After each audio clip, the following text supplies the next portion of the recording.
Bookworm family, before I jump into this video, I wanted to let you know of an exclusive opportunity I was given by Jamie and Danielle over at Rainbow Crate Book Box. Rainbow Crate is a brand new subscription box that will be being released in June 2020. So next month. The box is geared towards LGBTQ plus reads and will include a YA or new adult book in every box. This box is going to be amazing for everyone, so please go check it out, and I will put the link to the box down below in the description. I was offered the exclusive opportunity to interview them before the first box is released, and that interview is finally done, so I'm so excited to release it, and it will be getting released this Saturday, May 23rd, over on my Instagram. If you're not already following me on Instagram, please be sure to do that. It is at _dancing_bookworm, and you should definitely go check it out because it is an interview that you are not going to want to miss.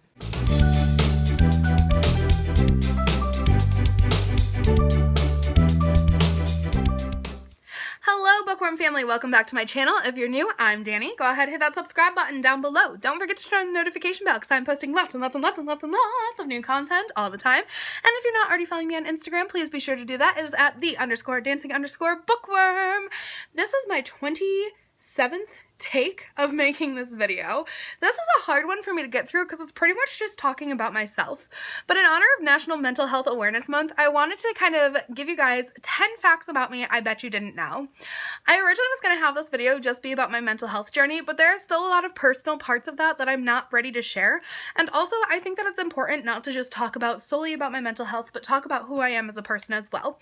So that's when I came up with the idea to do 10 facts I bet you didn't know. So the first fact I have is that I absolutely hate ballet. As a dance teacher, I'm not supposed to say that. I'm supposed to say ballet is the foundation of dance and everybody should take it.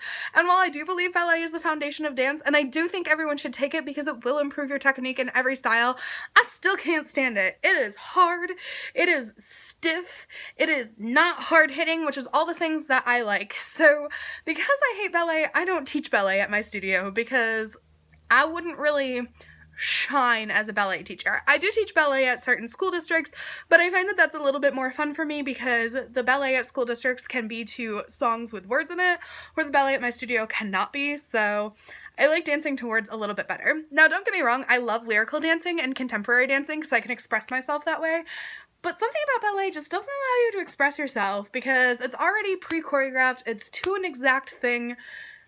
I don't know. I just don't like it as much. My absolute favorite styles to dance to, or my favorite styles to choreograph to, I guess, more, because I don't really dance anymore, but are acrobatics and hip-hop. But I also did really like those styles back when I danced too, so I guess it wasn't just choreographing. It's been my whole life. I've really enjoyed acrobatics and hip-hop. If you guys don't know what acrobatics is, it's basically a mix between dance and tumbling. So you tumble and then you dance, and then you tumble and then you dance, and then you tumble and then you dance.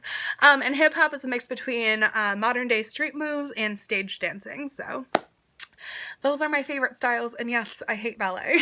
The second fact is that I used to be a cheerleader. People are usually surprised about this, but I didn't actually start as a dancer. I started as a cheerleader. Okay, that's not true. I did dance when I was really, really little, but I always got in trouble for talking in class, so but anyway, I cheerleaded for 3 years, I want to say, and after I got done cheerleading, I kind of really enjoyed the dance sections of cheer, even though I wasn't great at it, but I didn't really enjoy, like, the going out in the cold and rooting for people at football games. That wasn't fun for me, so I asked my parents after I was done cheerleading if I could switch to dance, and they said yes, and it still took 2 years for me to get back into dance. I danced, like, on and off, like, through school stuff and stuff like that, but to actually get into a studio took a really long time for me to actually get there, so I'm glad that I did, but I definitely started as a cheerleader and, like, a semi-school recreational dancer more than I was a dancer for the longest time. But yeah, like I said, I danced on and off, but I was mostly a cheerleader. People find that shocking. I actually think I have a picture of me cheerleading, so I can insert that there. There's little cheerleading Danny right there. So the next fact about me is I actually lived with a guy for 5 years. I had a boyfriend for 5 years. This comes as a shock to people because I'm very open about the fact that I'm a lesbian, so people are super shocked when they find that out. So when I was in college, it was the year I was 19. I had just started at my college up north, and I had 5 years of college ahead of me. Well, okay, I had 4 years of college ahead of me because I'd already done 1 year at a community college. So I had 4 more years of college ahead of me because the community college courses that I took didn't apply to the major that I decided to end up going for. So within like the first I want to say 3 weeks of being in college, I met a guy who I will not say his name because, you know, we had a falling out. Obviously, I don't live with him anymore. So I started liking this guy. Not really liking him, but just kind of enjoyed. That's gonna sound weird. I enjoyed flirting. I don't know if that's weird, but like I enjoyed the concept of somebody being interested in me, I guess, even though I wasn't attracted to him in any way. I was not attracted to him at all. But I really enjoyed the idea of somebody like being into me. And at the same time, I had a roommate that smelled so bad. She had such bad BO, and she didn't shower from the month of January till March. That is not an exaggeration. It was horrible. So after about, I want to say 2 weeks of knowing this guy, he asked me to live with him. And the red flags in me were like, what are you doing? Are you crazy? Don't do that. And that is my advice for anyone who has those red flags. Don't do it if you have red flags. But the other part of me was like, can I handle living with this roommate for the rest of the year? And the answer was no, I couldn't. So I ended up moving in with him and kind of played along with this I'm into you kind of thing, which I wasn't. I just really enjoyed the fact that he was interested in me. And yeah, I lived with him for 5 years as a couple, and we had a dog together. We had a cat together, but the cat died.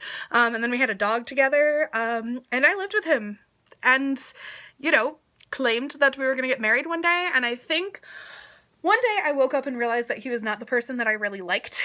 Well, obviously, but I didn't really like him as a person either. Like, when we first started hanging out, he was a really great best friend, and I really enjoyed spending time with him. But over like the first year, I stopped enjoying that.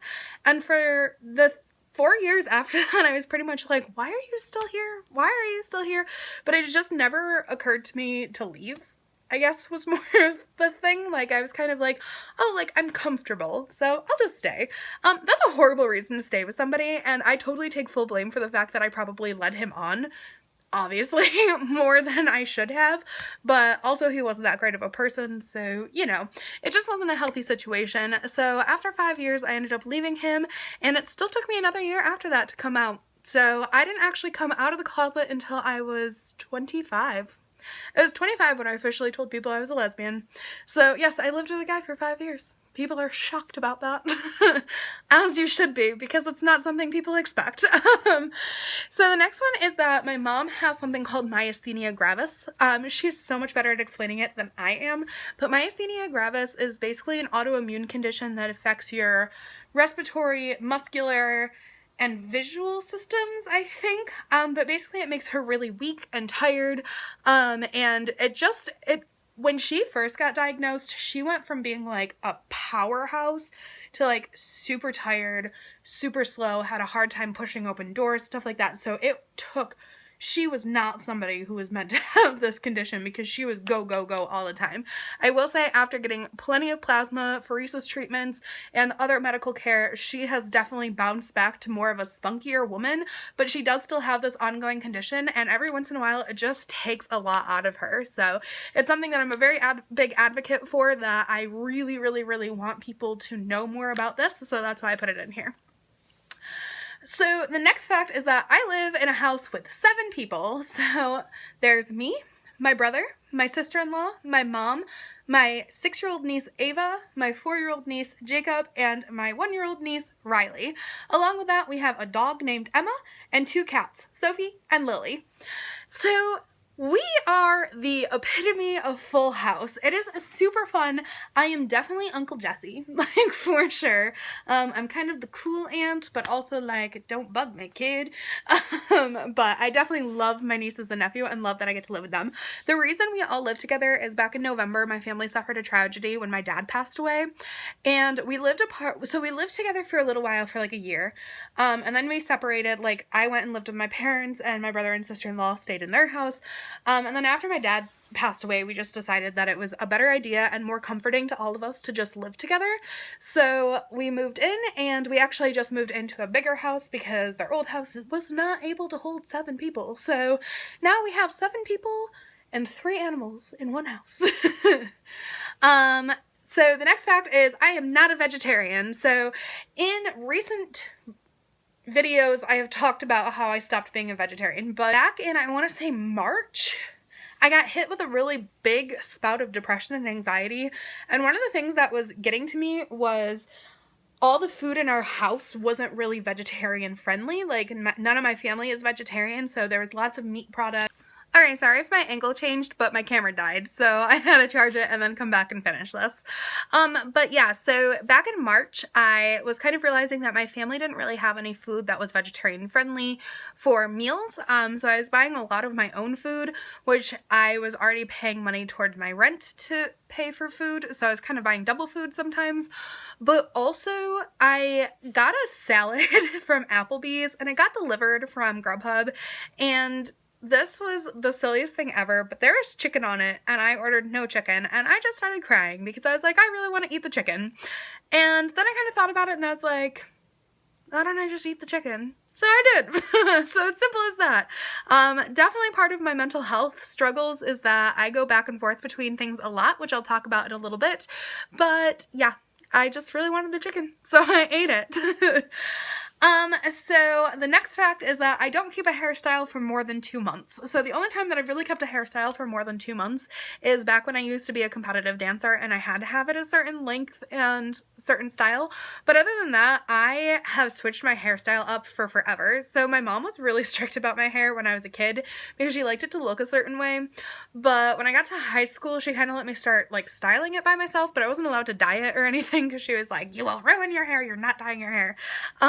But I started getting it cut really short, and then I'd grow it out super long, and then I'd get it cut short again, and then I would have bangs. I wouldn't have bangs. I switch it up so much, and even through adulthood I do. So right now the fact that I can't go to a hairdresser is driving me nuts because I want to switch my hair again.